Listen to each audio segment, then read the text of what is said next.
할렐루야. 오늘도 주님의 큰 은혜가 우리 모두에게 함께 하시 바랍니다. 자, 오늘은 내 믿음이 크도다라는 제목으로 함께 은혜를 나누고자 합니다. 예수를 믿고 구원받아 하나님의 자녀가 된 우리들은 항상 하나님 아버지를 기쁘시게 하는 삶을 살아야 합니다.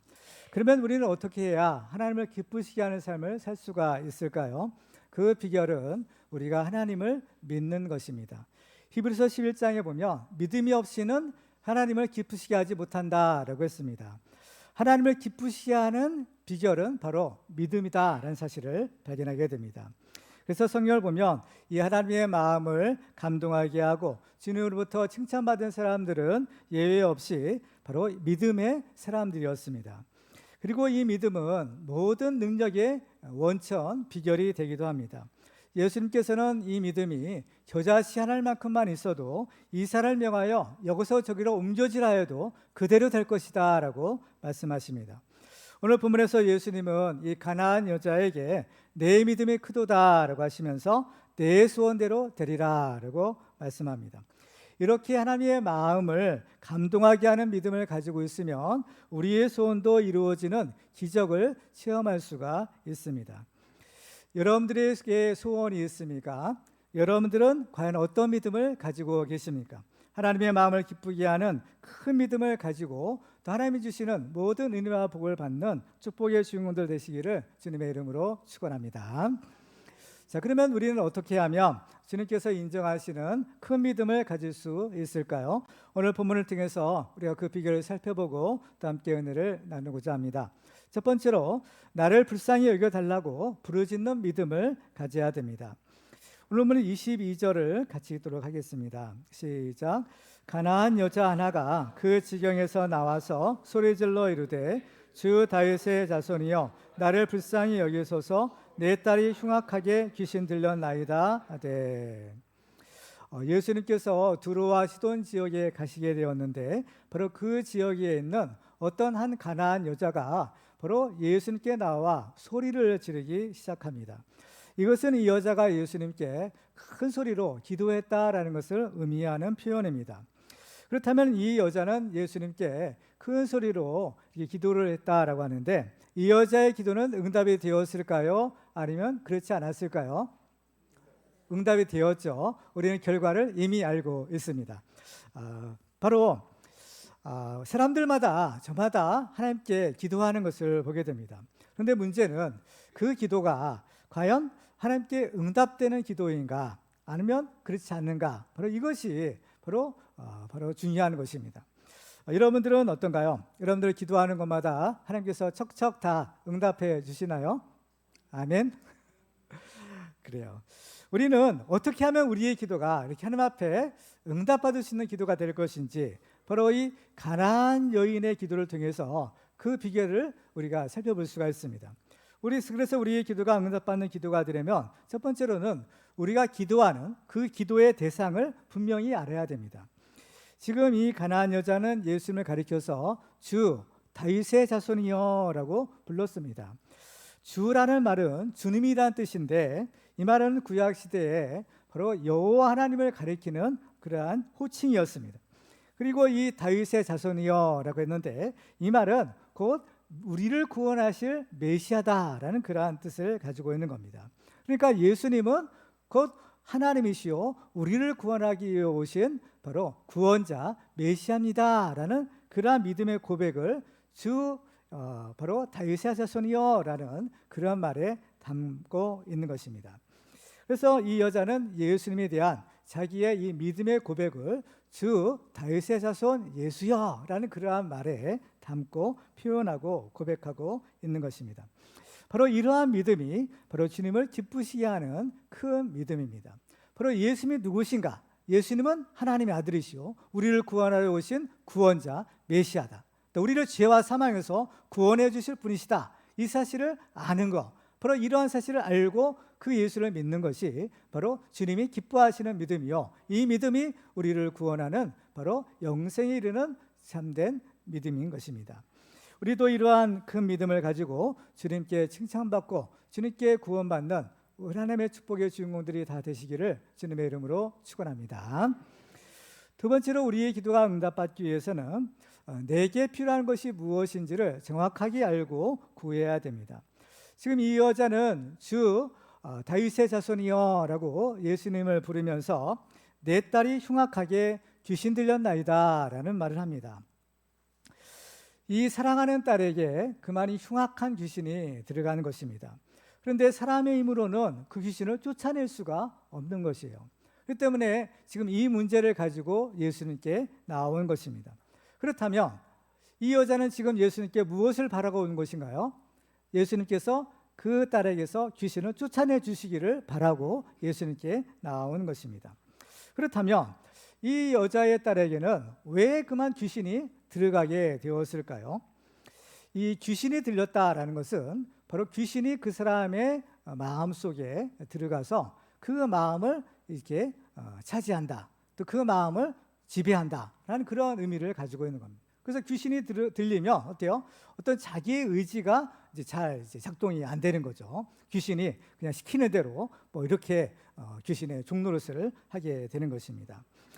그렇다면 그 귀신은 과연 사람에게 들어갔다라고 했는데 어디로 들어가는 것인가? 물론 뭐 몸속에 들어가겠지만 몸속에 들어가는 그 깊은 곳이 있는 겁니다. 그것이 어디냐면 바로 사람의 마음이라는 곳이에요. 바로 이 마음에 이 귀신이 들어가게 되었다라는 것입니다. 그러니까 문제는 어디에 있느냐? 바로 이 여자의, 그 딸의 마음에 문제가 있었구나라는 사실을 알게 됩니다. 이 사람의 마음에는요, 어떤 그 빈 공간 같은 것들이 있대요, 영적으로. 그래서 그 사람의 마음에는 바로 하나님을 모셔야 되는 겁니다.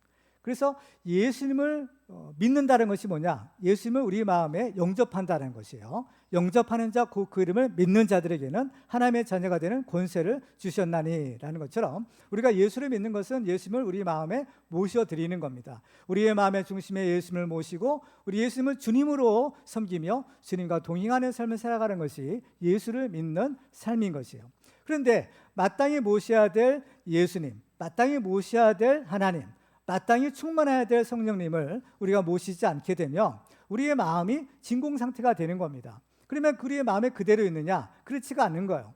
그러면 바로 거기에 악한 것이 틈을 타고 들어오게 되어 있는 겁니다. 그래서 우리의 마음은요, 항상 주님을 모시고 주님으로 충만하고 성령으로 충만해야 되는 것이에요. 그렇지 않으면 악한 것이 틈을 타게 되는 것입니다. 그래서 잠언 4장 23절에 보면 이렇게 말씀합니다. 같이 한번 읽어볼까요? 시작.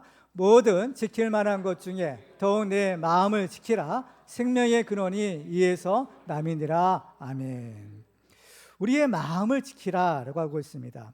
그래서 우리의 마음을 빼앗기게 되면 이 신앙을 잃어버리게 되고, 우리의 신앙을 잃어버리게 되면 우리의 소중한 생명과 영혼을 잃어버리게 되는 것입니다.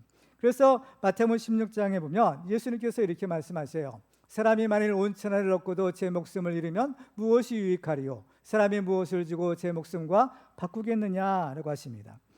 그래서 우리는 우리의 마음을 잘 지키고 우리의 마음의 주님을 영접하고 주님을 모시고 살아가야 하는 것입니다. 그래서 우리는 우리의 마음을 세상에 빼앗기지 말고 세상의 헛된 것에 우리의 마음을 내주지도 말아야 되는 것입니다. 그래서 우리의 마음에는 오직 예수 그리스도만 모시고 주님과 동행하며 살아가는 축복의 주인공들 되시기를 주님의 이름으로 축원합니다. 세 번째로 우리의 기도가 응답되려면 우리가 기도하는 것이 하나님의 마음에 맞는 기도가 되어야 됩니다. 이 여자는 주님께 기도할 때 나를 불쌍히 여기소서라고 외칩니다. 나를 불쌍히 여기소서. 우리가 하나님께 나아가서 하나님께 기도할 수 있는 근거는 하나님께서 우리를 불쌍히 여기시기 때문입니다. 그 때문에 지금 이 여자도 예수님께 나를 어떻게 해달라는 거예요? 불쌍히 여기소서. 나를 불쌍히 여겨달라는 거예요. 왜요? 하나님은 우리를 불쌍히 여기시는 분이시기 때문인 겁니다. 하나님은 우리를 불쌍히 여기셔요. 그래서 예수님은 바로 우리를 불쌍히 여기시고 우리를 도우시기 위해서 하신 일이 있어요. 그건 뭐냐? 바로 우리 인간이 되어주신 겁니다. 인간의 몸을 입고 이 땅에 오신 분이 예수 그리스도시에요. 그래서 예수님은 우리를 위한 대제사장으로서 하나님 앞에 우리의 중보자가 되어주시는 겁니다. 그래서 히브리서 4장 15절에 보면 그 사실을 이렇게 기록합니다. 우리 같이 한번 읽어볼까요? 시작. 우리에게 있는 대제사장은 우리의 연약함을 동정하지 못하실 리가 아니요 모든 일에 우리와 똑같이 시험을 받으신 이로되 죄는 없으시니라. 아멘. 그 우리에게 있는 대제사장이 예수님이신데 그분은 우리의 연약함을 동정하지 못하실 리가 아니라는 겁니다. 이 말은 뭐예요? 우리를 동정하신다는 겁니다. 동정이라는 말의 뜻은 무엇인가 하면 한자어로 바로 같을 동자에 마음 정자를 쓰는 겁니다. 그러니까 같은 마음을 품는다, 같은 마음을 가진다는 것. 그러니까 우리와 같은 마음을 품는 거예요. 그러니까 뭐예요? 우리의 모든 산소가 형편을 다 아시고 우리가 공감하신다는 거예요. 우리가 아프면 주님도 아프신 거예요. 우리가 괴로우면 주님도 괴로우시는 거예요. 바로 이 주님께서는 우리를 어떻게 해요? 동정하시는 분인 거예요. 우리와 마음을 같이 하시고 우리와 함께 하시는 주님이신 겁니다. 그래서 예수님은 우리와 똑같은 인간이 되어 보셨기 때문에 우리의 모든 사정과 형편을 아시고 우리를 도와줄 수 있는 분이신 겁니다. 물론 하나님은 전지전능하신 분이기 때문에 우리의 모든 것을 다 아시죠. 그렇지만 예수님께서 우리를 아시고 우리를 동정하신다라는 것은 이렇게 물론 이 신적인 어떤 능력으로 우리를 아시는 것뿐만 아니라 실제 우리와 같은 인간이 되어 오셔서 우리의 처지를 형편을 바로 아시는 겁니다. 왜? 우리 인간이 되어 주셨기 때문인 거죠. 이것은 인간이 되어 주시는 체험을 통해서 아는 동정인 거죠. 그래서 우리는 예수님은 누구보다도 우리를 잘 아시고 또 아시기 때문에 어떻게 해요? 우리를 진정으로 도와줄 수 있는 분이신 겁니다. 주님께서는 우리를 불쌍히 여기신다는 거예요. 바로 우리의 모든 상황과 형편을 아시고 우리를 불쌍히 여기시는 겁니다. 하나님은 지금도 우리를 불쌍히 여기신다라는 사실을 믿으시기 바랍니다. 하나님은 우리를 불쌍히 여기세요. 그때 우리는 하나님께 주여 나를 불쌍히 여기소서라고 주님께 기도할 수 있는 것입니다. 예수님은 우리의 대제사장이라 제사장이시자 중보자로서 바로 우리를 동정하신다고 했죠. 그 때문에 우리의 문제를 예수님이 잘 아시고 아실 뿐만 아니라 우리의 문제를 책임져 주시고 해결해 주시는 분인 겁니다. 그러니까 동정만 하면 안 돼요. 그렇죠? 알기만 하면 안 되는 겁니다. 알면 그것으로 끝나는 거예요. 그렇지만 예수님은 아는 것으로 그치지는 않은 것이 아니라 우리의 고통, 우리의 아픔, 우리의 문제를 예수님이 가져가시는 거예요. 그래서 이 문제를 해결해 주시는 겁니다. 이 사실을 히브리서 8장 1절과 2절에 이렇게 기록합니다. 우리 같이 한번 읽어볼까요? 시작. 지금 우리가 하는 말의 요점은 이러한 대제사장이 우리에게 있다는 것이라. 그는 하늘에서 지극히 크신 이의 보좌 우편에 앉으셨으니 성소와 참 장막에서 섬기시는 이시라. 이 장막은 주께서 세우신 것이요 사람이 세운 것이 아니니라. 아멘. 지금 예수님께서 이제 부활 승천하셔서 어디에 계세요? 하나님 보좌 우편에 계시다는 겁니다. 이 하나님 보좌는 바로 하늘의 성소를 말하는 것이에요. 바로 이 땅에서도 성전이 있고 성막이 있는데 이것은 어때요? 하늘에 있는 진짜 참된 성전의 모형이요 그림자인 겁니다. 근데 예수님께서는 이때 이 세상에서의 모든 사역을 마치시고 이제 다시 원래 계셨던 하늘에 올라가시죠. 그 하나님 보좌 우편에서 지금도 뭔가 하시는 거야. 그러니까 하늘에서도 예수님의 일을 하시는 겁니다. 그러니까 예수님의 사역은 지상에서의 사역과 천상의 사역으로 나눠줄 수 있는데 지상 사역은 이미 다 끝났고 이제 예수님께서는 그 하늘에서 천상의 사역을 하시는 겁니다. 과연 그곳에서 무슨 일을 하실까? 로마서 8장 34절입니다. 같이 읽겠습니다. 시작. 누가 정죄하리요? 죽으실 뿐 아니라 다시 살아나신 이는 그리스도 예수시니 그는 하나님 우편에 계신 자요 우리를 위하여 간구하시는 자신이라. 아멘. 지금 예수님이 계신 곳이 어디입니까? 하나님 우편이라는 겁니다. 하나님과 가장 가까운 곳에 계셔서 뭘 하고 계세요? 우리를 위하여 간구하고 계시다는 겁니다. 우리를 위하여 기도하고 계시다는 겁니다. 그렇죠? 우리의 기도가 하나님께 상달될 수 있는 근거가 있어요. 뭐냐? 예수님께서 주님의 하나님의 보좌 우편에서 우리를 위하여 간구하고 계시기 때문에 우리의 기도가 하나님께 상달될 수 있는 것입니다. 히브리서에 보면 이것을 성막의 구조로 우리에게 알려주고 있어요. 그래서 이제 우리가 아는 것처럼 이 성막 또 성전은 그렇죠? 이제 지성소와 성소라는 이 두 개의 구분으로 이루어졌습니다. 이제 화면에 보면 이제 단면도가 이렇게 있는데요. 이제 문을 통해서 동쪽에 난 그 출입구죠. 문을 통해서 들어가면 먼저 이제 번제단이라는 곳이 있습니다. 바로 이제 제물을 이제 그 잡아가지고 그래서 불 태우는 거죠. 그 다음에 이제 그 앞에 그 다음에 물두멍이 있어요. 바다라고 하는 이제 물을 담아놓는 그릇이에요. 그래서 제사장은 이것은 이제 손을 씻고 몸을 씻고 그 다음에 어디로 들어가요? 성소로 들어가는 겁니다. 이 성막 성전에는 두 구역이 있는 거예요. 앞부분에는 성소라고 하고 그 안쪽에는 지성소라고 하는 겁니다. 그래서 이 휘장이 두 구의 공간을 서로 분리하고 있는 거죠. 근데 이 성소에는 뭐가 있느냐면 오른쪽 편에 보면 진설병상이라고 했어요. 12덩어리의 떡을 진열해 놓는 떡상이 있는 겁니다. 그리고 그 맞은편에 왼쪽에는 금촛대가 있어요. 그래서 금에 거기서 이제 초가 불이 이제 항상 비추는 겁니다. 그리고 그 맞은편에는 뭐가 있죠? 금향단이라고 했죠. 바로 거기에 이 향로가 있는 겁니다. 그래서 이 성소에는 세 가지가 있어요. 세 가지 있는 거예요. 그래서 제사장은 이 성소에 들어가서 항상 금촛대에 그 불이 꺼지지 않도록 기름을 채워놓고 또 금향단에 그죠? 향을 이제 피워놓는 그 일을 주 업무를 하게 되는 겁니다. 그런데 이제 1년에 한 번 바로 대속죄일이라는 것이 있어요. 그때 대제사장은 이제 그 안쪽이죠. 지성소에 들어갈 수가 있는데요. 아무 때나 지성소에 들어가는 것이 아니라 1년에 단 한 번, 하루만 이 지성소에 들어가서 제사를 드리는 겁니다. 그때 대제사장은 이 성소에 뭘 가지고 가는가 하면 이 피를 가지고, 그렇죠? 짐승을 잡은 피를 가지고 가서 바로 그 언약궤 위에가 이제 속죄소라고 하는데 거기다 피를 뿌리고 이제 그 제사를 속죄 제사를 이제 드리는 겁니다. 그래서 이제 이 히브리서에 보면 이 성막의 구조를 이제 이렇게 설명해요.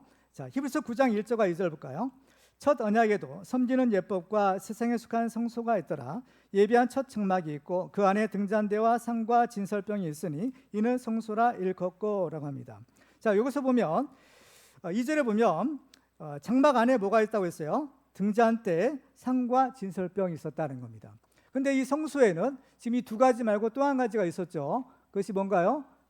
분향단이 있었는데 지금 분향단 얘기는 지금 없어요. 그렇죠?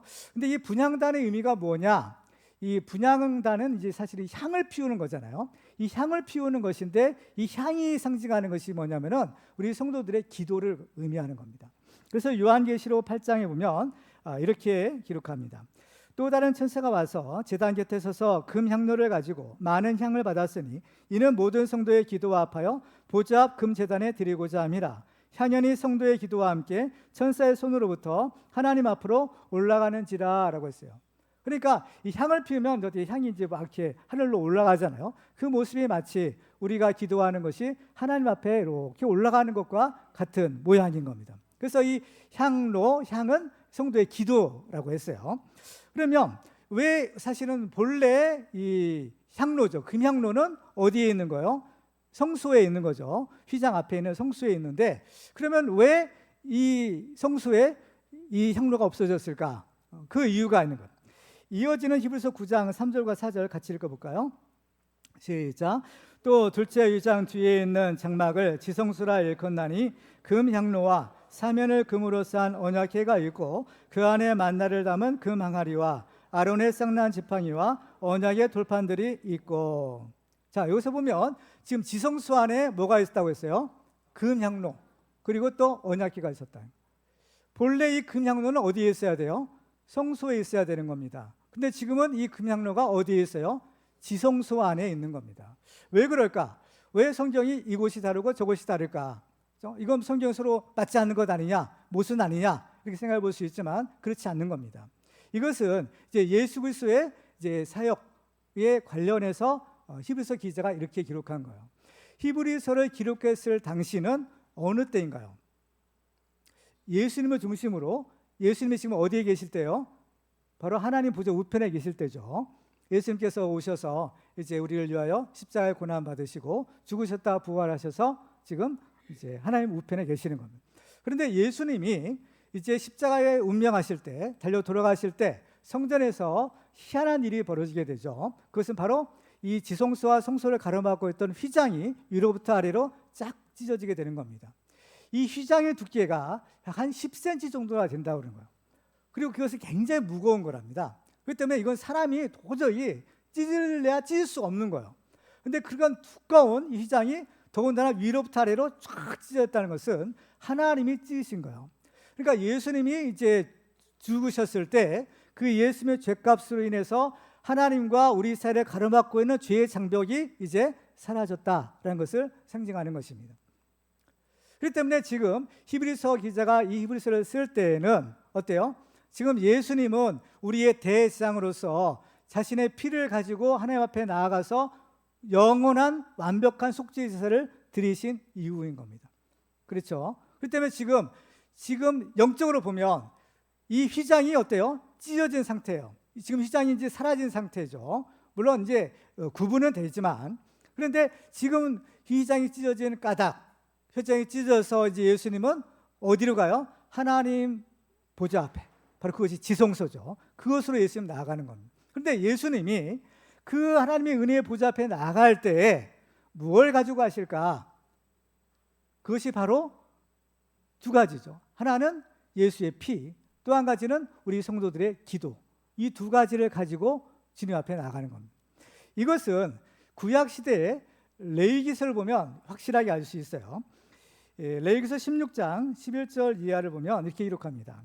아론은 자기를 위한 속죄제의 수송아지를 드리되 자기와 집안을 위하여 속죄하고 자기를 위한 그 속죄제 수송아지를 잡고 향로를 가져다가 여호와 앞 제단 위에서 피운 불을 그것에 채우고 또 곱게 간 향기로운 향을 두 손에 채워 가지고 휘장 안에 들어가서 여호와 앞에서 분향하여 향연으로 증거궤 위 속죄소를 가리게 할지니 그리하면 그가 죽지 아니할 것이며 라는 겁니다.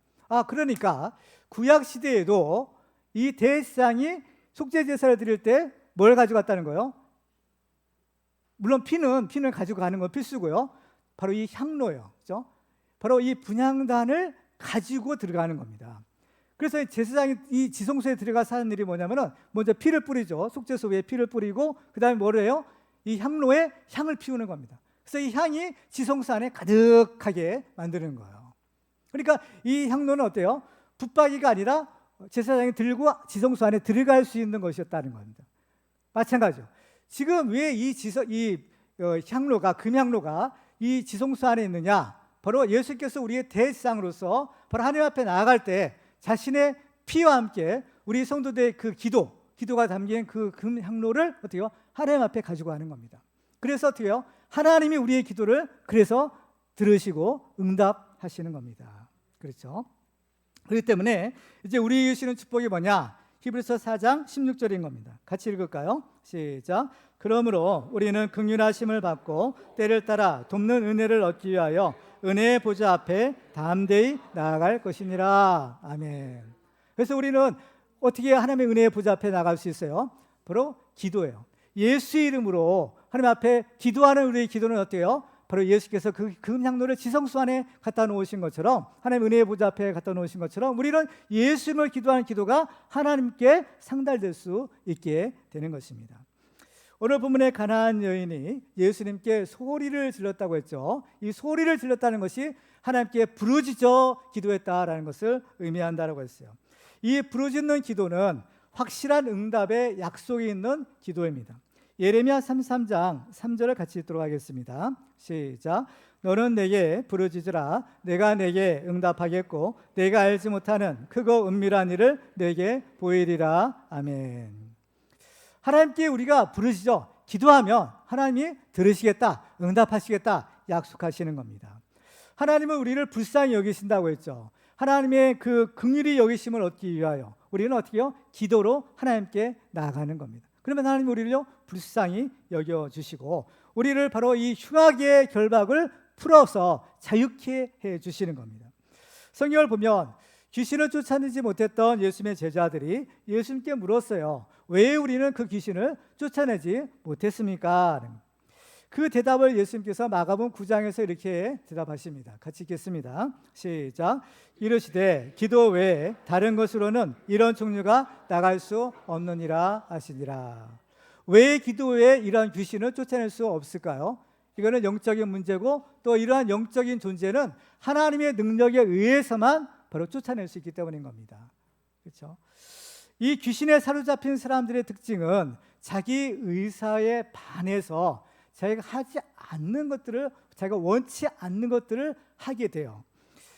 그래서 보면 소위 말하는, 쉽게 말하면 어떤 중독성이라는 것들이 있잖아요. 중독의 현상들, 뭐 술, 알코올 중독이라든지, 뭐 담배도 그렇고, 또 어떤 게임도 그렇고, 그죠? 어떤 뭐 일 중독도 있대요. 워커홀릭. 어쨌든 간에 뭐 공부도 그렇죠. 어쨌든 간에 자기 의지와 반해서 이건 안 좋은 거예요. 이게 끊어야 되는데 잘 끊지 어려운 것들이 있는 거죠. 이런 것들이 어때요? 다 그 배후에는 뭐가 역사예요?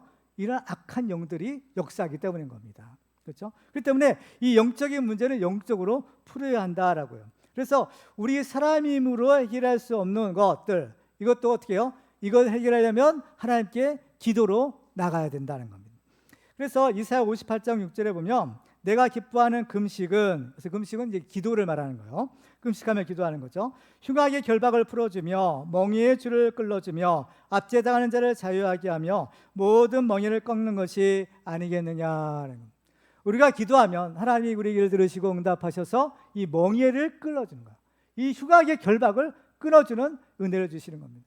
오직 성령의 검으로, 말씀의 검으로 이 귀신의 매인 바로 이 불쌍한 우리들을 어때요? 풀어서 자유케 하는 이 은혜를 허락하여 주시는 거죠. 이 가나안 여인의 딸이 흉악한 귀신에 들렸다라고 했습니다. 우리의 자녀들을 한번 살펴볼 필요가 있는 것입니다. 혹시 우리의 자녀들은 괜찮은가? 바로 제일 중요한 것은 그 마음에 누구를 모시느냐, 이것이 중요하다고 했어요. 우리의 자녀들의 마음에 예수님을 모시고 살아간다면 걱정할 필요가 없지만, 그렇지만 만약에 하나 우리의 마음의 중심을 다른 어떤 것에 빼앗긴다면 우리는 정말 조심하고 또 조심해야 될 것입니다. 그래서 우리는 우리의 자녀들을 잘 살피되 우리 자녀들을 불쌍히 여기는 마음을 가질 필요가 있는 거예요. 우리의 자녀들의 마음들이 이 세상의 것들에 많이 빼앗기고 있는 것입니다. 세상의 성공과 또 세상의 어떤 공부라든지 학업이라든지 이런 것들에 빼앗기고 있는 거죠. 그러니까 빼앗긴 우리의 자녀들의 마음을 다시 회복시켜야 되는 겁니다. 예수님을 모시고 그 예수님께서 그 마음을 주장하시도록 하나님께 기도해야 되는 거예요. 이 가나안 여인도 그 딸의 문제를 위해서 예수님께 나왔잖아요. 예수님께 나왔더니 기도했더니 어때요? 주님이 들으시고 해결해 주신 겁니다. 내 소원대로 될지어다 하니까 어때요? 그 귀신이 그 즉시 떠나가게 된 것입니다. 성경을 보면 누구든지 주님께 부르짖어 기도하는 사람마다 다 응답을 받았던 것을 보게 됩니다. 오늘 본문에 있는 이 가나안 여자도 주님께 부르짖어 기도했더니 응답을 받았던 것입니다. 우리도 부르짖어 기도함으로써 지금도 살아 역사하시는 이 하나님의 기적을 체험하는 축복의 주인공들 되시기를 주님의 이름으로 축원합니다. 두 번째로 주님께서 인정하시는 큰 믿음을 가지려면 우리의 자존심을 내려놓고 가난한 마음으로 간절히 구하는 믿음을 가져야 됩니다. 베드로는 우리의 믿음이 얼마나 귀한 것인지 불로 연단하여도 없어질 금보다 더 귀한 것이다 라고 말했습니다. 그래서 우리가 이 세상에서도 금은 귀하잖아요. 요즘 금값이 얼마나 비싸요. 이러한 그 금을 얻기 위해서는 바로 이 가까운 풀무불이죠. 용광로 속에 들어갔다 나왔다를 여러 번 반복을 해야 그 금을 얻을 수가 있습니다. 이처럼 우리의 믿음, 바로 이 정금과 같은 믿음을 얻기 위해서도 이 불같은 시험을 우리가 통과해야 하는 것입니다. 우리가 이 세상을 살아가면서 이런저런 어려운 시험을 만나게 됩니다. 시험은 불처럼 어려운 것이지만 중요한 사실은 이것은 하나님이 허락하신 것이다 라고 했어요. 그렇죠? 우리의 유익을 위해서 하나님께서 허락하시는 것입니다. 오늘 본문에도 보면 지금 이 가나안 여자가 예수님께 나왔을 때 큰 시험을 당하게 됩니다. 이 여자가 무슨 시험을 당하느냐? 바로 그 믿음을 시험을 당하는 겁니다. 특별히 이 여자가 이 예수님께 기도하잖아요. 부탁하잖아요. 간구하잖아요. 근데 그 기도가 응답받지 못하는 겁니다. 이것이 한 번이 아니에요. 3번에 걸쳐서 이 여자의 기도가 바로 거절이 됩니다. 자, 첫 번째, 22절을 다시 한번 보시면 가나안 여자 하나가 그 지경에서 나와서 소리질러 이르되 주 다윗의 자손이여 나를 불쌍히 여기소서 내 딸이 흉악하게 귀신 들렸나이다 하되. 자, 이렇게 예수님께 일단 구했어요. 그러니까 예수님의 응답이 무엇입니까? 23절에 보면 예수는 한 말씀도 대답하지 아니하시니. 묵묵부답해요. 아무런 응답이 없는 겁니다. 침묵이죠. 우리의 기도에 때로는 하나님께서는 침묵으로 응답하실 때가 있어요. 우리가 기도하지만 하나님께서는 우리의 기도를 그냥 듣고만 계실 때가 있더라는 겁니다. 참 힘든 일이죠. 기도하면 뭔가 좀 이렇게 좀 보여주고 뭔가 좀 일이 역사가 일어나야 되는데 뭐 기도해도 기도 안 해도 뭐 아무런 표시가 없는 거예요. 그러면 여기서 정말 우리가 기도해야 될 거냐 말아야 될 거냐 갈등을 하게 됩니다. 뭐 어떻게 해요? 지금 이 여자는, 이 가나안 여자는 어떻게 했나요? 포기했을까요? 그렇지 않은 거예요. 두 번째 기도를 또 드리는 겁니다. 자, 23절을 기도를 드리는데 옆에 있던 제자들이 이제 나서 이 여자를 도와주는 거예요. 23절에 보면 제자들이 와서 청하여 말하되 그 여자가 우리 뒤에서 소리를 지르오니 그를 보내소서. 이 여자가 막 워낙 큰 소리로 막 이렇게 예수님 불렀나 봐요. 그러니까 옆에 있던 제자들이 이제 귀찮은 겁니다. 아, 귀가 아프다. 예수님, 빨리 저 여자 문제 해결해주고 돌려보내십시오. 그렇죠? 귀찮으니까 그런 거예요. 지금 제자들은요. 이 여자가 이제 사정을 불쌍히 여기는 것이 아니라 귀찮다는 겁니다. 빨리 보내시오라는 거죠. 근데 예수님의 대답은 뭡니까? 자, 24절이에요. 같이 한번 읽어볼까요? 시작. 예수께서 대답하여 이르시되 나는 이스라엘 집에 잃어버린 양 외에는 다른 데로 보내심을 받지 아니하였노라 하시니, 이스라엘 집에 잃어버린 양, 이것은 바로 하나님의 구원받은 백성이죠. 하나님의 구원받은 백성 외에는 다른 데로 보내심을 받지 않았다. 그 당시에 이스라엘 집이란 것은 유대인을 말하는 겁니다. 이스라엘을 말하는데, 그러니까 이 말을 그대로 듣고 보면 어때요? 지금 이 여자에게는 그 기도를 응답해 주시겠다는 거예요? 안 하시겠다는 거예요? 안 하시겠다는 거. 이건 유대인들한테만 되는 거야. 근데 지금 이 가나안 여자는 누구예요? 이방인인 겁니다. 그러니까 그 기도에 안 들어주겠다는 거예요. 그렇죠? 처음에는 침묵하셨어요. 근데 그 다음에는 어때요? 명백한 거절이죠. 그렇죠? 이쯤 되면 어때요? 이제 좀 포기할 만합니다. 야, 이제 그렇게 내가 기도했는데 하나님이 들어주지 않는가 보다. 안 들으시겠다고 이제 명시적으로 말씀하시니까 어때요? 야, 이제는 끝났구나. 이제는 더 이상 기도할 필요가 없겠구나. 보통 사람들은 여기서 이제 돌아가는 겁니다. 그렇죠? 그렇지만 이 여자는 신기하게도 또 한 번 기도하는 거예요. 자, 25절 볼까요? 여자가 와서 예수께 절하며 이르되 주여 저를 도우소서라는 거예요. 보통 사람은 이제 예수님은 떠나가는 겁니다. 그런데 이 여자는 신기하게도 예수님께 더 가까이 가는 거예요. 예수께 절하며 이르되, 이제 예수님 앞에 팍 엎드려 버리는 거야. 그죠? 근데 여기서 절하며라는 말의 뜻이 원뜻을 보면 뭐냐면은 경배하다라는 거예요. 신적인 존재에게 경배하는 겁니다. 그러니까 지금 이 여자가 예수께 절했다는 것은 뭐예요? 이 여자는 예수님을 하나님으로 알고 지금 경배한다, 예배한다는 뜻인 겁니다. 그렇게 이제 보면 대단한 믿음 아니겠어요? 우리의 기도도 응답되지 않고 난 너 기도 들어주지 않을 거야 했는데 어때요? 오히려 이 여자는 더 주님 앞에 나와서 지금 예배를 드리는 겁니다. 바로 여기에 이 기적의 비밀이 있는 거죠. 우리들도 이 생을 살아가면서 우리가 원하는 것들이 이루어지지 않을 때가 있어요. 우리의 기도가 응답되지 않을 때가 있어요. 계신지 안 계신지 모르겠고, 하나님이 나를 사랑하는지 안 하시는지도 모르겠고, 뭐 이러할 때 보통 사람들 어때요? 예배의 자리를 떠나갑니다. 그렇지만 이 여자는 달랐어요. 오히려 그 예배의 자리에 와서 그 예수님께 경배하는 거예요. 예수님께 엎드리는 겁니다. 그렇죠? 자, 그렇다면 정말 대단하죠. 그렇다면 이쯤 되면 어때요? 예수님께서 야, 너 정말 대단하구나. 내가 너 도와줄게. 이렇게 기대를 할 수 있는 거예요. 그렇죠? 여러분들 와서 여러분들 지금 이 예배를 드리고 있잖아요. 세상에 뭐 할 일도 많은데 예수님 앞에 나와서 지금 주님 앞에 나와서 이렇게 예배를 드리는 건 얼마나 잘하는 거야. 그래서 저 같으면 그래, 너 잘했다. 근데 원하는 거 뭐냐? 다 들어줄게 했을 것 같아요. 근데 예수님은 응답이 뭡니까? 자, 26절 볼까요? 대답하여 이르시되 자녀의 적을 취하여 개들에게 던짐이 마땅하지 아니하니라. 이거는 뭐 한술 더 뜬 거예요. 이제 이 여자를 무슨 취급이요? 개 취급하는 거예요. 사람 취급을 안 하는 겁니다. 여기서 보면 이 개라는 표현은 어때요? 어른 개가 아니라 새끼 강아지를 말한대요. 그러니까 개 중에서도 새끼예요. 그러니까 아주 개보다도 더 못한 존재. 그러니까 예수님께서 아주 이 여자를 어떻게 해요? 멸시하는 겁니다. 냉대하는 것이죠. 들어주지 않으려면 난 말지 왜 이렇게 또 뭐 개 취급을 하고 이렇게 막 수치와 멸시를 당하게 만들까? 그렇죠? 근데 여기에는 주님의 뜻이 있는 거죠. 그렇죠? 뜻이 있는 거예요. 그런데 어때요? 이 여자는 거기에 그렇죠? 굴복하지 않는 겁니다. 참 이 여자가 대단해요. 그렇죠? 자기를 개 취급하시는데 그죠?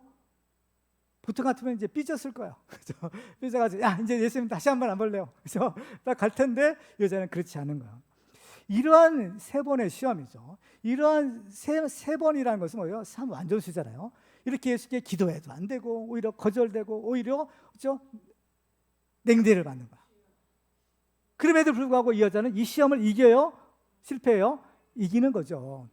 그러면 이 여자는 어떻게 해서 이러한 어려운 이런 무서운 시험을 이길 수 있었을까? 두 가지 비결을 찾아볼 수 있는데, 첫째로는 이 여자는 예수님은 죽은 자를 살리는 바로 하나님이시다, 이 사실을 믿었기 때문인 겁니다. 오늘 본문에 이 여자가 아무리 기도해도 응답이 없고 또 예수님께서 들으지 않겠다고 하시고 심지어 멸시해도 포기할 수 없었던 거예요. 왜냐하면 예수님은 죽은 자를 살리시는 부활이요 생명이시기 때문이었던 겁니다. 지금 이 여자는 누가 있어요? 이 여자에게 딸린 딸이 있죠. 이 딸의 상태는 무엇입니까? 악한 귀신에 들려서 영적으로 죽어가고 있는 겁니다. 자기의 이 딸을 살릴 수 있는 분은 누구시냐? 바로 오직 예수님밖에 없습니다. 이 여자는 이 사실을 알았기 때문에 그렇죠? 아무리 예수님께서 밀어내고 또 밀어내도 결코 예수님의 곁을 떠날 수 없었다는 겁니다. 그렇죠? 무서운 시험을 당할 때가 있는 겁니다. 그 시험을 이길 수 있는 비결은 무엇인가? 하나님은 죽은 자를 살리시는 부활이요 생명이라는 믿음인 겁니다. 아브라함도 백세 얻은 그 아들, 그 독자 이삭을 바치라는 무서운 시험을 받게 됩니다. 그런데 이 아브라함이 그 시험을 이기죠. 성경에 보면 어떻게 그 시험을 이겼을까? 아브라함은 하나님께서 죽은 이삭을 다시 살리실 줄을 믿었다는 겁니다. 바로 하나님은 어떤 분이시냐? 죽은 자를 살리시는 부활이요 생명이시다. 이 부활신을 가지고 있었기에 그 무서운 시험을 이기고 믿음의 조상이 될 수가 있었던 것입니다. 우리도 이 영적인 죽은 상태와 같은 우리의 가족들, 우리의 자녀들이 혹시 있을 수가 있어요. 우리의 자녀들을 살릴 수 있는 분은 누구시냐? 바로 오직 예수님밖에 없는 겁니다. 예수님밖에 없다는 사실을 알고 그 죽은 자를 살리신 그 예수님의 그 부활 신앙을 가지고 이 시험을 이기는 겁니다. 그리고 또 한 가지 비결은 부스러기 은혜라도 만족하는 그러나 정말 이 가난하고 절박한 믿음인 거예요. 예수님께서 우리에게 축복을 약속하시죠. 팔복의 선을 보면 마태복음 5장 3절에 이렇게 말씀합니다. 같이 한번 읽어볼까요? 시작. 심령이 가난한 자는 복이 있나니 천국이 그들의 것이며. 아멘. 5장 6절도 같이 읽겠습니다. 시작. 의에 줄이고 목마른 자는 복이 있나니 그들이 배부를 것이며. 주님께서 복이 있다 말씀하신 사람들은 우리의 기준과는 달라요. 우리가 복이 있는 것은 어때요? 배부른 사람이고 어때요? 돈이 많은 사람인 겁니다. 부자예요. 근데 예수님께서는 이런 것이 아니라 오히려 가난한 사람, 심령이 가난하고 또 어때요? 의에 줄이고 목마른 자라는 겁니다. 여기서의 가난은 그냥 보통 가난이 아니에요. 우리가 생각하는 가난은 어때요? 불편한 것이죠. 그렇죠? 불편한 거예요. 먹고 사는 데는 별 지장이 없는 겁니다. 그런데 여기서의 가난은 그야말로 생존이 왔다 갔다 하는 가난이에요. 너무나 가난해서 먹을 것이 없는 거예요. 그래서 이제 곧 어떻게 해요? 곧 죽을 수 있는 그 마지막 한계선, 그 모퉁이, 그죠? 그 벼랑 끝에까지 가는 것이 이 여기서 말하는 가난인 거예요. 그러니까 어때요? 가난도 보통 가난이 아니라 극심한 가난을 말하는 거예요. 그 극심한 가난의 상태에 있는 사람이 복이 있다는 거예요. 또 어때요? 의에 줄이고 목마른 사람, 그죠? 줄이고 목말라서 이제 곧 이제 숨이 껐딱 넘어갈 수 있는 그런 상태예요. 그렇게 어때요? 이런 사람들의 특징이 뭡니까? 간절함이죠. 이제 그 빵 한 조각 이거 먹지 않으면 나는 이제 죽어. 그 때문에 그 빵 한 조각에 대한 간절함이 있는 겁니다. 그죠?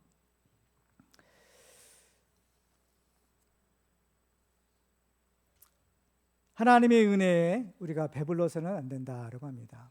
그죠? 하나님의 은혜에 배부른 사람은 하나님의 은혜를 받을 수가 없게 됩니다. 그렇지만 정말 이 부스러기 은혜라도 줬사오니 그 은혜를 사모하고 줄이고 목마른 심정으로 구하는 사람은 하나님이 주시는 은혜와 하나님이 주시는 기적과 하나님이 주시는 생명을 받을 수가 있는 겁니다. 이렇게 예수님께서 복이 있다라고 하는 사람들은 다 보면 상태가 거지들이에요. 거지의 영성이 복이 있는 자들이다는 거예요. 이 거지의 영성으로 함께 간절히 구하는 사람의 기도, 그 기도가 응답받는 기도라는 겁니다. 여러분들에게 소원이 있다고 했죠. 여러분들 소원이 있는데 그 소원을 이루기 위해서 여러분들 기도하시잖아요. 여러분들 기도할 때 얼마나 간절하게 기도하십니까? 그냥 대충 그죠? 들어주시면 말고 듣고 아니면 말고, 이게 아니라 이거 안 들어주시면 나는 죽습니다. 이 심정으로 기도하라는 거예요. 그죠? 이러한 거지의 영성으로 간절하게 겸손하게 구하는 기도는 하나님이 반드시 응답해 주신다. 안 하신다? 주신다. 자, 마태복음 7장 7절과 8절 같이 읽겠습니다. 시작. 구하라, 그러면 너에게 주실 것이요. 찾으라, 그러면 찾아낼 것이요. 문을 두드리라, 그러면 너에게 열릴 것이니 구하는 이마다 받을 것이요. 찾는 이는 찾아낼 것이요. 두드리는 이에게는 열릴 것이니라. 아멘. 가만히 있어서는 아무것도 안 돼요. 어때요? 구해야 되고 찾아야 되고 두드려야 되는 겁니다. 그렇죠? 간절하게 구하는 거죠. 그러면 주님께서 들어주시는 겁니다. 그러면 우리가 왜 이렇게 정말 이 거지처럼, 그죠? 거지의 영성으로 정말 이 비참하게, 참 불쌍하지 않아요? 그죠? 이렇게까지 하면서 우리가 함께 얻어야 될 것이 과연 뭐냐는 거예요. 지금 이 가나안 여자, 무엇을 위해서 예수님께 이렇게 비굴할 정도로 그렇게 구했어요? 누구를 위해서요? 자기 딸이잖아요. 귀신 들리는 딸, 그 죽어가는 딸, 그 딸을 살리기 위해서 주님께 이렇게 기도하는 겁니다. 근데 이 주님, 이 여자의, 그죠? 이 가나안 여자의 이 마음이 누구의 마음입니까? 하나님의 마음인 거예요. 어머니의 마음, 하나님의 마음이죠. 한 영혼이라도, 죽은 영혼을 한 영혼이라도 더 살리려는 것이 이 간절한 하나님의 마음인 겁니다. 이 마음이 통한 거예요. 예수님의 마음과 이 여자의 마음이 통한 겁니다. 예수님께서 이 여자의 기도를 들어주시죠. 응답하시죠. 이 여자의 딸의 문제를 해결해 주시죠. 이 여자의 딸에서 귀신을 쫓아내 주시죠. 이 여자의 딸을 살려주시는 건 아니겠습니까? 그렇습니다. 우리도 바로 이 영혼 구원을 위해서라면 우리의 모든 자존심들을 다 내려놓고 정말 가난한 마음으로 간절하게 기도해서 응답받아 우리의 모든 사람들을 구원해내는 축복의 증언들 되시기를 주님의 이름으로 축원합니다. 마지막으로 주님이 인정하시는 큰 믿음을 가지려면 하나님께서 옳다 인정하는 믿음을 가져야 됩니다. 이 여자가 이제 예수님께서 자녀의 떡을 취하여 개들에게 주심이 마땅치 않다라고 하실 때 이렇게 대답합니다. 27절을 같이 읽어볼까요? 시작. 여자가 이르되 주여 올소이다마는 개들도 제 주인의 상에서 떨어지는 부스러기를 먹나이다 하니. 이 여자는 뭐라고 해요? 주여 올소이다. 지금 예수님이 자기를 개 취급하는 거죠. 그렇죠? 사람 취급을 안 해도 그것이 옳다는 거예요. 옳다라는 겁니다. 옳습니다라는 거예요. 그야말로 하나님께서 하시는 것은 다 옳은 것입니다. 이걸 시인하고 인정하는 겁니다. 우리의 신앙생활이라는 것이 과연 무엇일까요? 우리의 신앙생활은 이 여자처럼 하나님이 하시는 것은 전부 다 옳은 겁니다. 이렇게 인정하며 사는 것입니다. 예수님께서 이스라엘 집에 잃어버린 양을 찾으러 오셨다라고 했는데 예수님이 찾으시는 그 잃어버린 양, 곧 하나님이 구원받는 사람, 하나님의 은혜 받는 사람은 과연 어떤 사람일까? 바로 이 가나안 여인처럼 바로 이러한 믿음을 가진 사람인 거예요. 이 믿음이 뭡니까? 하나님이 하시는 모든 것은 다 옳습니다. 이것을 인정하는 믿음이고 그 뜻대로 순종하며 살아가는 사람인 것입니다. 이러한 믿음을 가진 사람은 설령 내 뜻대로 되지 않아도 이 모든 것은 하나님이 하시는 것입니다. 하나님이 옳습니다 라고 인정하며 하루하루를 감사하며 사는 겁니다. 바로 이러한 믿음이 주님이 인정하시는 큰 믿음인 거예요. 자, 오늘 마지막 28절을 같이 읽어볼까요? 시작. 이에 예수께서 대답하여 이르시되 여자여 내 믿음이 크도다. 내 소원대로 되리라 하시니 그때로부터 그의 딸이 나으니라. 아멘. 지금 예수님께서 이 여자에게 뭐라고 하세요? 여자여 내 믿음이 크다. 예수님이 인정하시는 큰 믿음을 바로 이 여자가 소유한 겁니다. 그렇죠? 그러니까 이 큰 믿음이라는 것은 과연 뭘까? 그죠? 이제 좀 어느 정도 힌트가 이제 생기죠. 큰 믿음이라는 것은 우리가 생각할 때는 뭐 대단한 기적을 일으키는 그러한 믿음 아니겠어요? 겨자씨만한 믿음만서도 산을 옮길 수 있는 능력이 있다고 하시는데, 큰 믿음 가지고 있으면 어때요? 뭐 산은 뭐 여러 개 옮기겠네. 하늘에서 불도 내리고 죽은 자도 살리고 안전병도 일으키고 이런 큰 능력을 행하는 것이 큰 믿음이 아닌가 생각할지 모르지만, 우리의 예상과는 달리 예수님께서는 이 여자의 믿음을 큰 믿음이라고 하시는 겁니다. 그렇죠? 그러니까 이 큰 믿음을 가졌다, 이 큰 믿음, 하나님께서 인정하신 믿음이라는 것은 뭐냐? 이 여자가 말한 것처럼 올소이다라는 겁니다. 하나님이 내게 베푸신 모든 것이 올소이다라는 겁니다. 그렇죠? 이렇게 하나님의 주권, 하나님이 하시는 모든 일이 옳다라고 인정할 때에, 그렇죠? 바로 거기에서 믿음의 능력이 이제 나타나는 겁니다. 주여 올소이다만은 여기서 끝나는 것이 아니에요. 이 여자는 어때요? 주여 올소이다. 지금 나에게 이루어진 모든 것들이 다 주님이 하신 것이고, 주님이 하신 것은 다 옳은 것입니다. 지금 내가 이런 비참한 형편에 처한 거, 내 딸이 지금 설령 귀신에 들려서 이런 비참한 상태에 있는 것조차도 다 하나님의 뜻 가운데 이루어지는 것이고, 또 지금 내가 아픈 것이나 내가 가난한 것이나 이 모든 것들이 다 하나님의 뜻 가운데 이루어지는 것입니다. 를 인정하며, 그렇죠? 여기 끝나는 건 아니에요. 올소이다 많은 개들도 그 주인의 상에 떨어지는 부스러기를 얻나이다. 이 믿음을 가지고 기도하는 겁니다. 이 믿음을 가지고 구할 때 주님께서는 뭐라고 하세요? 내 믿음이 크도다. 어때요? 내 소원대로 되리라는 겁니다. 그렇죠? 이러한 믿음을 가진 사람이 복이 있는 사람입니다. 이러한 믿음을 가지면 이 믿음의 능력이 이제 나타나게 되는 것이에요. 그렇습니다. 하나님께서 하시는 일이 옳다라고 인정하지 않으면 우리는 매사에 불평, 불만, 원망의 삶을 살게 됩니다. 아무리 하나님의 많은 은혜와 복을 주셔도 만족함이 있습니까? 없는 겁니다. 우리나라의 형편을 보세요. 지금 우리나라 반만년 역사 가운데 최고로 잘 사는 그러한 나라가 되었습니다. 근데 지금 사람들은 어때요? 감사가 있습니까? 찬송이 있습니까? 아닙니다. 엄청난 많은 축복을 주셨음에도 불구하고 다 보면 불평이에요. 원망이에요. 감사가 없습니다. 그렇죠? 그렇지만 이 모든 것을 바로 인정하는, 하나님이 옳습니다 인정하는 믿음을 가질 때 우리는 비로소 하나님께 대한 감사와 또 찬송과 기쁨이 넘치는 삶을 살 수가 있는 것입니다. 우리도 이 세상을 살아가는 동안에 다 내 뜻대로만 되는 것이 어디 있겠어요. 때로는 우리가 원치 않은 일, 어려운 일을 당하기도 됩니다. 그러나 우리가 원치 않은 일을 만났을지라도 우리는 주여 올소이다 이렇게 말하고 기도해야 되는 것입니다. 시험에도 떨어지고 사업에도 실패하고 병이 들어도 주여 올소이다. 주님께서는 나를 가장 잘 아시고 나의 가장 좋은 것을 주시고자 원하시는 하나님, 나에게 가장 좋은 것을 주시는 하나님이 하신 일이라면 옳습니다라는 거예요. 주님께서는 우리를 하나님 나라 천국으로 인도하고 계시는 겁니다. 천국으로 인도하시는 그 길에 푸른 초장과 푸른 풀밭만 있는 것이 아니라 때로는 사망의 음침한 골짜기를 통과할 때도 있는 것입니다.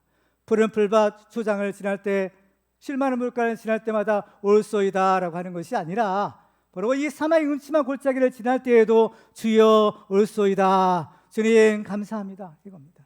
그렇습니다. 그러므로 우리에게는 정말 이 믿음이 필요한 것입니다. 그렇죠?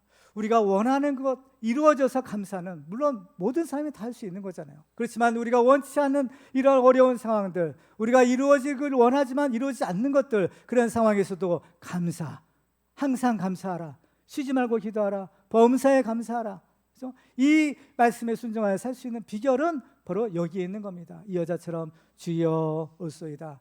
그렇지만 주님, 내가 주님 앞에 기도합니다. 어저 기도할 때 그 기도의 응답을 받게 되는 것입니다. 바로 우리들도 이렇게 주님께서 칭찬하시는 큰 믿음을 가지고 우리의 문제들마다 해결되고 우리의 소원들이 이루어져서 하나님께 영광 돌리는 우리 모두가 다 되시기를 주님의 이름으로 축원합니다. 기도하겠습니다. 오늘 주신 말씀 우리가 기억하면서 함께 기도하기를 원합니다. 하나님 우리를 불쌍히 여겨 주시옵소서. 특별히 우리의 믿음 없음을 불쌍히 여겨 주시고 우리에게 주님 원하시는 큰 믿음의 축복을 주시옵소서. 우리에게 이 가난한 마음의 축복을 주시옵소서. 이 거지와 같은 영성이지만 정말 이 간절한 마음으로 하나님의 은혜를 구하게 하여 주시고 하나님이 약속하신 모든 은혜와 복을 받게 하여 주시옵소서. 주님은 옳습니다. 아버지, 이 믿음을 허락하여 주시고 우리는 어떤 상황이든지 항상 기뻐하며 감사하며 기도하며 승리하며 살아갈 수 있도록 도와주시옵소서. 우리 주여 한번 부르시고 기도하겠습니다. 주여,